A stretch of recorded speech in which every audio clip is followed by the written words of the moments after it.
আসসালামু আলাইকুম গাইস, কেমন আছেন? আশা করি আল্লাহর অশেষ রহমতে ভালো আছেন। তো ভিউয়ার্স, আমার ভিডিওতে যারা নতুন তারা দয়া করে সাবস্ক্রাইব করে দিবেন। আরেকটা বিষয় হলো, পুরো ভিডিওটি দেখার চেষ্টা করবেন। পুরো ভিডিওটি দেখতে পারলেই আপনারা বিস্তারিত বুঝতে পারবেন। আজকের বিষয় পোল্যান্ড ওয়ার্ক পারমিট বিষয়। তো পোল্যান্ড ওয়ার্ক পারমিট ভিসা পাওয়ার জন্য কত টাকার প্রয়োজন এবং বাংলাদেশি ওয়ার্কারদের জন্য কী কী যোগ্যতা থাকতে হবে, তা এই বিষয়ে আজকে আলোচনা করব এই ভিডিওতে। তো বন্ধুরা, সঙ্গেই থাকুন।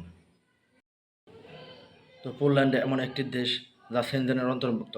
আর এই পোল্যান্ডে যেতে পারলেই ইউরোপের সেনজেনভুক্ত যে কোনো কান্ট্রিতে আপনি অনায়াসে কাজ করতে পারবেন, যদি পোল্যান্ডের টিআরসি পেয়ে যান।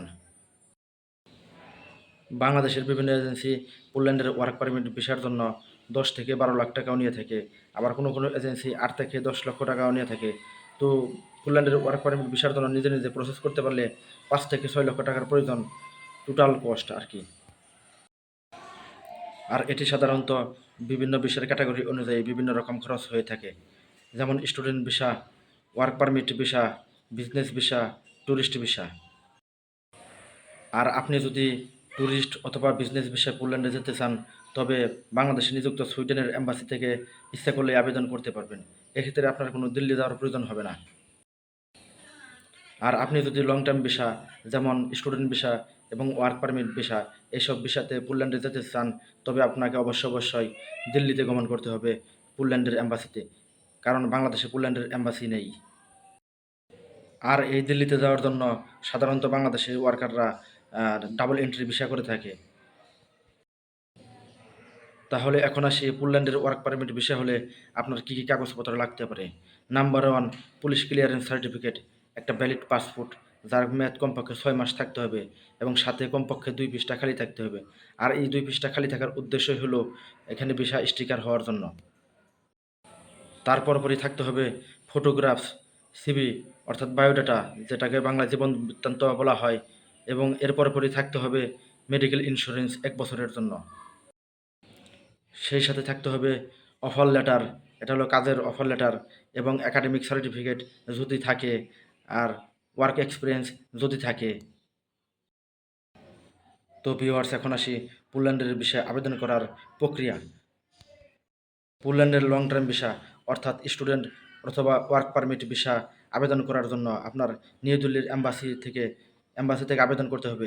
আর এটা পোল্যান্ডের মিনিস্ট্রি অফ অ্যাফেয়ার্সের ওয়েবসাইট থেকে একটি ফর্ম পূরণ করতে হবে। এই ফর্ম পূরণ করার মাধ্যমে এই পোল্যান্ডের ভিসা আবেদন করতে হবে। তার নির্দিষ্ট লিঙ্ক আমি ডেসক্রিপশন বক্সে দিয়ে দেব।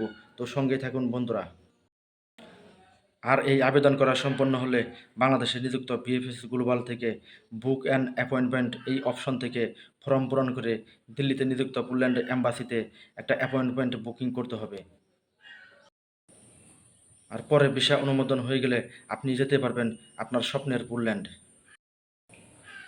তাহলে এখন আসি বাংলাদেশের অদক্ষ শ্রমিকরা পোল্যান্ডে কাজ করে কেমন মাসিক ইনকাম করে।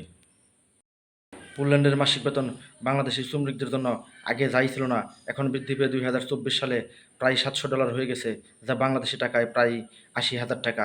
এটা কমপক্ষে বাংলাদেশি শ্রমিকরা স্যালারি পেয়ে থাকে।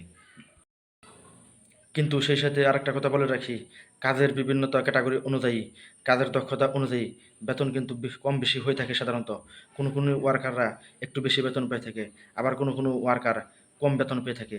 এটার উদ্দেশ্য হলো, একটা হলো স্কিল ওয়ার্কার, আর একটা হলো আনস্কিল ওয়ার্কার। এটার মধ্যেই হলো একটা ডিফারেন্স। তবে আপনি ইচ্ছা করলেই যেতে পারবেন পোল্যান্ডে স্কিল ওয়ার্কার হয়ে। তো ভিউয়ার্স, এখন আসি পোল্যান্ডের ওয়ার্ক পারমিট ভিসা প্রসেস করতে কেমন সময় লাগে। তো বাংলাদেশ থেকে সাধারণত পোল্যান্ডের ওয়ার্ক পারমিট ভিসা প্রসেস করতে 4 থেকে 6 মাস সময় লাগে, কিন্তু জটিলতার কারণে কোনো কোনো সময়টাও তার চেয়ে বেশি সময় লাগতে পারে। কিন্তু সেই সাথে ভালো কোনো বিশ্বস্ত লোকের মাধ্যমে আপনি কাজ করাতে পারলে আপনি পেতে পারেন স্বপ্নের পোল্যান্ডের ওয়ার্ক পারমিট ভিসা অতি অল্প সময়ে। তো এখন আসি অধিকাংশ লোকের মনের কথায়।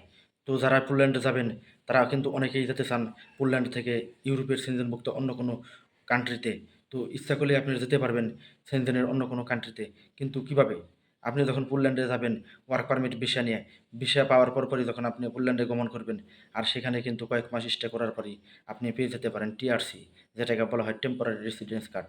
আর এই টেম্পোরারি রেসিডেন্স কার্ড পেলেই কিন্তু আপনি অনায়াসে অ্যাপ্লাই করে বৈধ উপায়ে ইউরোপের সেনজেনভুক্ত যে কোনো কান্ট্রিতে আপনি ইচ্ছা করলে মুভ করতে পারবেন।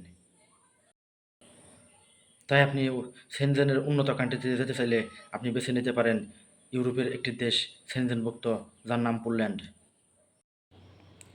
তাহলে আজ এ পর্যন্তই। তো ভিডিওটি কেমন লাগলো কমেন্ট করে জানাবেন এবং সাবস্ক্রাইব করে সঙ্গে থাকবেন। আসসালামু আলাইকুম।